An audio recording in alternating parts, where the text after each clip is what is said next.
नमस्कार, मी राजेंद्र कांबळे. 24 महाराष्ट्र ब्रेकिंग न्यूजमध्ये आपलं स्वागत. मावळ तालुक्यामध्ये पावसाने जोरदार हजेरी लावलेली आहे आणि त्यामुळे मावळ तालुक्यातील अनेक धबधबे, तलाव, नद्या या ओसंडून वाहत आहेत. यावर्षी लोणावळा येथे पावसाची नोंद म्हणजेच 2025 रोजी चालू वर्षाच्या पावसाची नोंद ही 791 मिलीमीटर इतकी करण्यात आलेली असून काल म्हणजेच दिनांक 15 व 16 जून रोजी 143 मिलीमीटर इतकी पावसाची नोंद करण्यात आलेली आहे.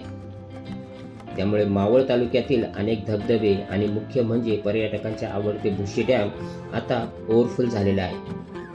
चांगला पाऊस आणि वाहते धबधबे यामुळे लोणावळा, पवना डॅम तसेच अंदर मावळ, पवन मावळ या ठिकाणी असलेले धबधबे व नद्या यावरती पर्यटकांची मोठ्या प्रमाणात गर्दी होण्याची शक्यता वर्तवली जात आहे.